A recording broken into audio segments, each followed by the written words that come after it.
away, ladies and gentlemen, and see how the hand is quicker than the eye.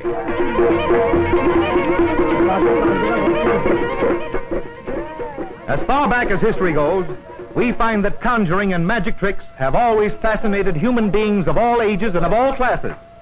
Little boys and big boys, young boys and old boys with long whiskers, even little girls, stare wide-eyed at a magician when he is performing tricks. Watch this Arab faker now and see if your eyes are as quick as his hand.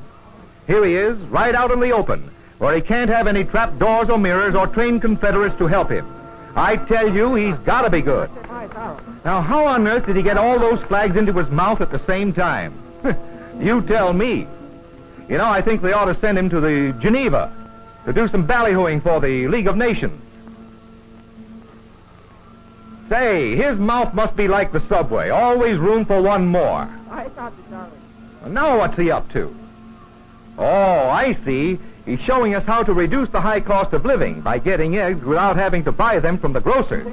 I calls it unfair competition, I do. This is a good trick. Watch it closely. The magician pulls out yards and yards of cotton string and breaks it into many, many little pieces.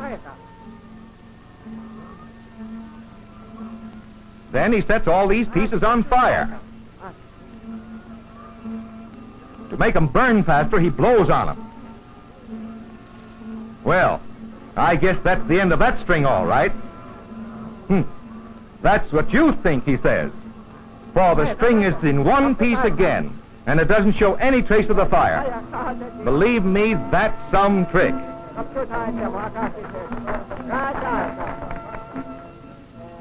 But look, it isn't finished yet.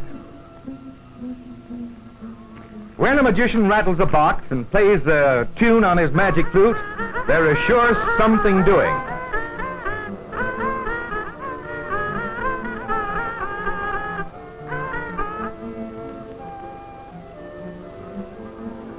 Well, of all things, that string is burning again, and right in his mouth, too.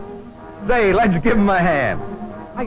Now, if any bright little boy in the audience can figure out how this trick is done, I wish you would write to me about it. I saw the trick several times when I was in India. Well, I never could guess the answer. But perhaps you're better at guessing than I am. Anyway, it's a fine trick. But these fakers are not all alike. Here we have a fine-looking Hindu trying to attract our attention by a few simpler tricks. The bag seems to be empty, all right, doesn't it? And yet he draws an egg out of it. And now the egg is a coin. Say, did you ever see a coin walk up a hill before? Well, there it is. But the bird trick is his best trick. It's the most puzzling trick I ever saw. Watch him very closely now. The basket is empty. His sleeves are rolled up. He tosses the toy bird up in the air and then pounds it good and plenty with his fist. The cloth has nothing fastened to it on either side. After all, he's sitting right on the ground in the courtyard of our hotel with just a plain piece of matting spread before him. What can he be fussing with under that cloth? And we begin to wonder what's happened to the toy bird.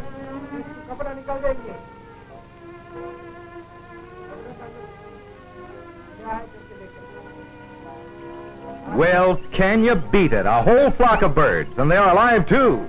Oh, yes, very much alive. But when the magician calls, back they come. That's another mystery that I was never able to solve. There is no monkey business about this trick. It's all goat. And it just shows how clever a goat can be when a man has the patience to train it. I wonder if a man would keep his patience if some slick circus fella tried to get his goat.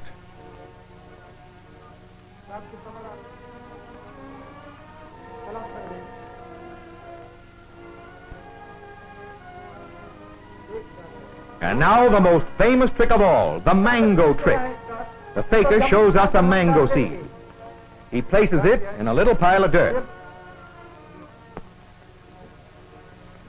And he waves his magic wand in circles.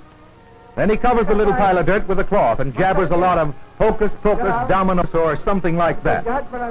This is one of the most popular tricks in the East. Every traveler to India has seen it and been mystified, just as I was. It's always performed in the open air without the help of any apparatus. And when the cloth is removed, we have a live, fresh young mango plant, 18 inches high, roots and all. Explain that one if you can. I can't.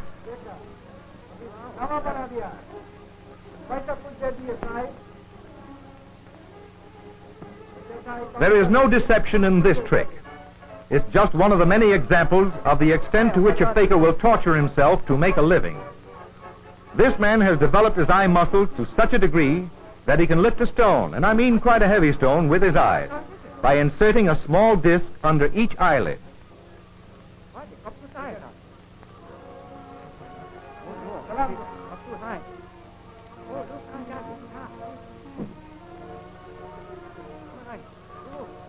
Oh, it's easy enough to see how he does it, but it's hard to understand how he bears it.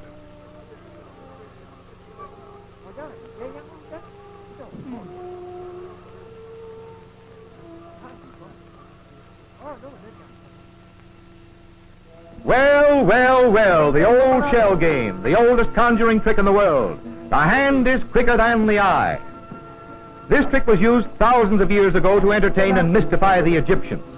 The ancient Greeks and the Romans fell for it. All the nations of the world know it now. In our country, it is worked at circuses and at county fairs. We all know how it's done, but the performer is so quick in his motions that we are usually fooled when we try to guess under which cup the dice or the pellets are to be found. Many of us have bet money on the issue, but most of us have lost. This faker is quite the smoothest and fastest actor I've ever seen. I watched him many times just for the sport of it. I made all kinds of bets with myself, but I always lost.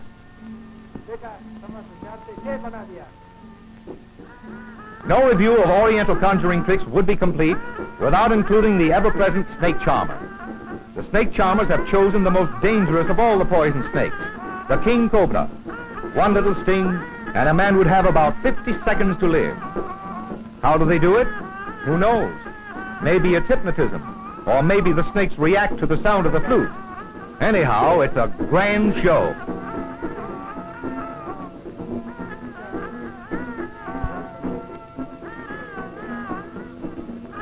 So, with an eye full of magic and an ear full of weird music, we're going home to see if we can figure it all out.